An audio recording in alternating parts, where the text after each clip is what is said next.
radio, glowing magic transistor radio, glowing magic transistor radio. Hello YouTube and YouTubettes. Welcome to an album review.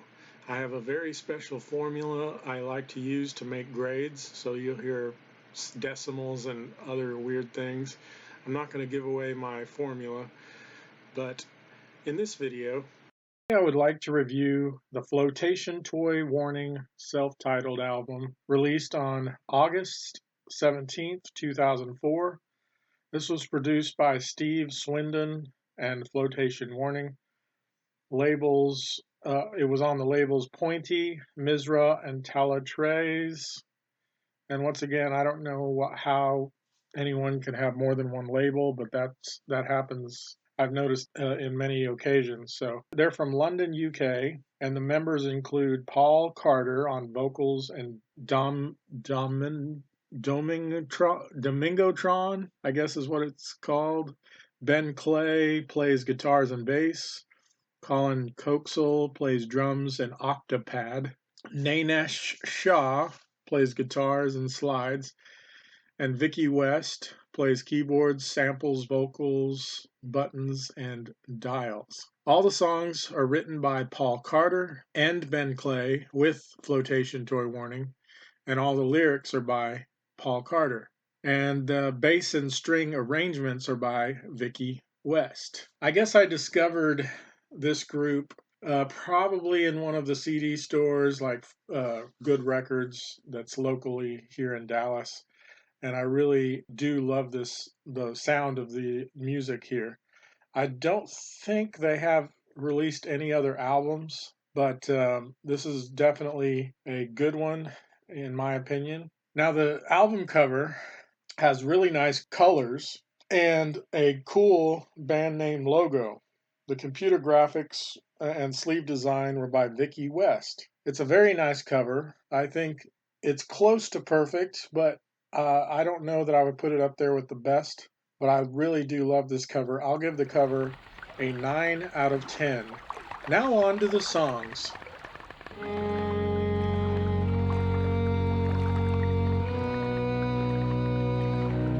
The first song is called Happy 13. I really love the intro of this. It makes a good opening track.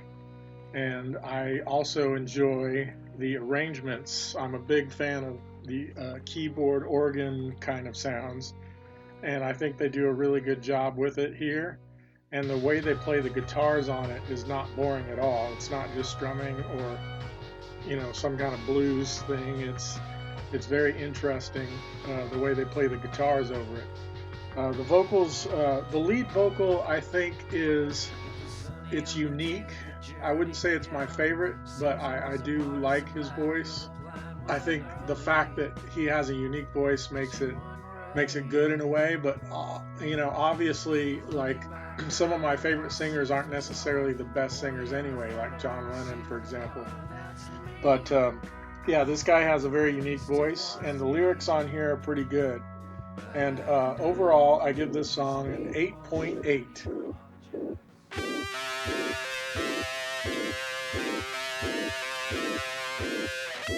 The next song is called Pop Star Researching Oblivion. This is a fairly long song, although a lot of these songs are. The vocals early on in the song are very interesting. Just kind of the way they sing it. I don't know. It almost sounds like some of their vocals are being played backwards or something. I don't know how to explain that. And then when it gets into the verse, it's kind of boring, I think, a little bit. I mean, it's got nice organ. The drums are kind of boring. But then there's other sections where the drums pick up and do something more interesting. And you have some really cool parts to this song. And I think the lyrics are a little less good, or not quite as good as the first song. But this is still a very solid song, and I give it an 8.2 out of 10. There was plenty of room for experiment. In 1924, Beatrice Harrison played her cello in a Surrey wood. The next song is called Losing Carolina for Drusky, and This has an interesting intro with a British voice going into, it's almost kind of this poetic, what do you call that period, like the Enlightenment period, Renaissance, or not Renaissance, past Renaissance, like late 1800s, early 1900s kind of poetic. That's what I kind of think of when the song comes in. And it kind of drags along. I'd say this song loses some songs for catchiness. It's a little less catchy than the others, but I love it. It's the way that harpsichord sound comes in a sort of a rhythmic pattern, and yeah, very artistic, high on the artistic side. And I think the lyrics are so-so. They're more poetic than a hook, if that makes sense. And it's well produced. And I give this song an 8.0 out of 10.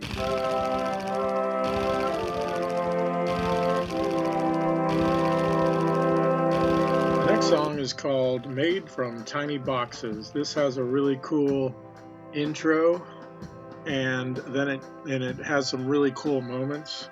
I think it's got probably the most hooky lyrics so far, and it's also very artistic. It's just a little bit short, but I think it's a great song, and I give it an 8.2 out of 10.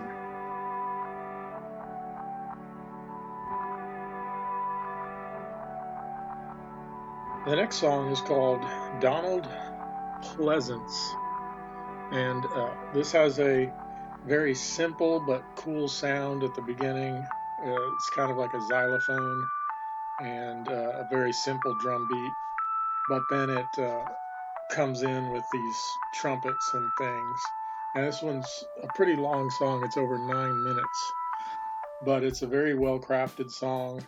I've got a 9 on the poetic lyrics and a 10 on the artistic side of the music. It's even, pretty catchy and pretty much of a hook of a lyric, and well produced.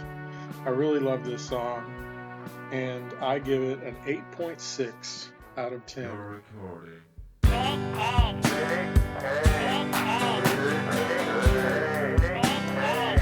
Track number 6. The next song is Fire Engine on Fire Part 1. This has kind of a basic groove to it, but then the vocals are very interesting, like very filtered and strange. And so I give it, once again, a 10 on the artistic side. It's got the lowest grade in terms of the hook because you can't understand the lyrics. And I gave it a 7 poetically just because the vocals sound so interesting.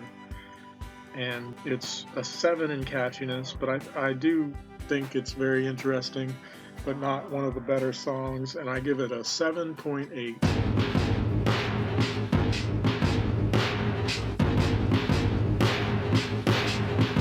Track number 7 is called Fire Engine on Fire Part 2, and this is one of my favorite songs. It's not just on this album, but anywhere. It's always on my favorite playlists or whatever.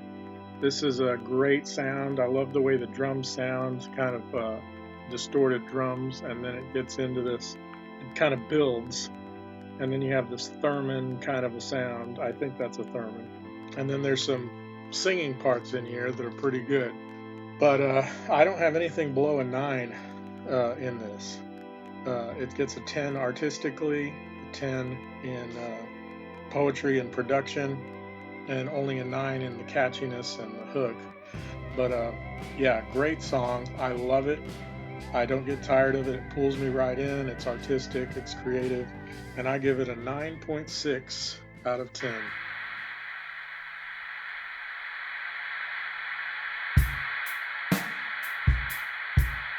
Track number 8 is called Even Fantastica, and this one is the only song on the whole album that I have less than a 10 in musically artistically, and I gave it an 8. It's also the least catchy song, and it's the only song also that has below a 9 in production. I gave it an 8 on that as well. It does pretty well in poetry with a 9, but the lyrical hook is low as well. I think there's some cool moments. The lead guitar that's kind of that high crying kind of sound. And what was the other thing?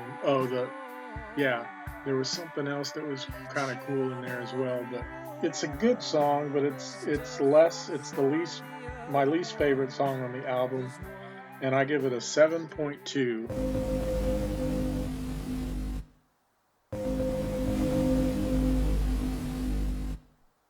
Track number 9 is called Happiness is on the Outside. And I was looking at these lyrics, I was trying to figure out, it kind of sounds like, just by the title, how people can put on kind of a front to look like they're happy and everything's okay, when really inside they're kind of wondering if anybody really cares about them or whatever. And I'm not sure if that's exactly what these lyrics are about, but that's kind of what the title made me think. Musically, it's very haunting, beautiful melody. And it reminds me of, and I'm not sure which one came out first, but there's a song by a group called the Sunshine Fix called Interstates. So check that out. It's very similar. So I don't know which one came first, but I love both of them. And eventually I'll probably review the album with that song on it. But yeah, this is a very artistic song. It gets 3 10s in terms of the artistic side, the poetry, and the production. Wonderful song. It's just less on the catchiness and the hook that brings it down the total score, but it's one of my favorite on the album. I give it an 8.6.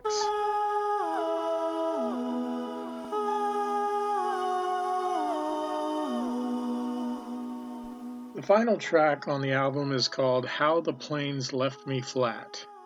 And the regular song starts out really cool. One of my favorite moments, the way that keyboard is going, and then some really cool guitar parts there. And then there's some surprise sections. There's a lot of gaps of nothing in between or at the end of this song. And some really cool snippets of strange sounds and things that are really awesome at the end of the album. And this is also one of my favorite. It's a 10 artistically and lyrical poetry, and really strong across the board. But in the catchiness and the hook, it's a little less, so that brings the score down just a bit. And overall, I give this track an 8.8 out of 10. The album flow, I gave a 10 out of 10. Throughout the album, it has a very similar production style and songwriting style and everything, and this, from song to song, it comes together very well. I can't, again, like I said before, I don't remember where I discovered this album. I know I found it probably on a display in a record store and just would browse around, and I found this, and I loved it the first time I heard it, and I still love it. It was one of those, though, that I kind of got forgotten, and it was that I've had for a long time, and I only recently pulled it out again. And it's fantastic sounds and things throughout this album. So now I will pull out my handy dandy computer and calculate my formula.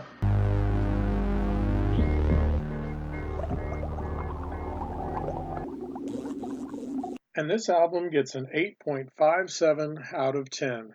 Thank you and have a wonderful day.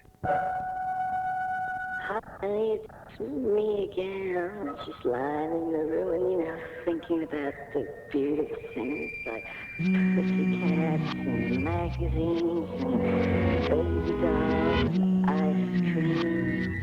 Pussycats and magazines and baby dolls and ice cream. Pussycats and magazines and baby dolls and ice cream.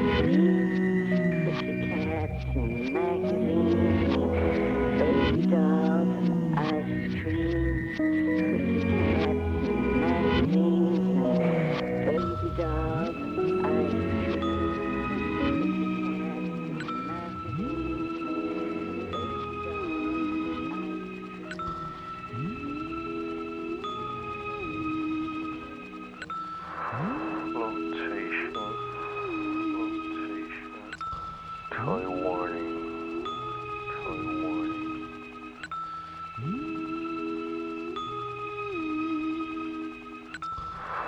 Flotation.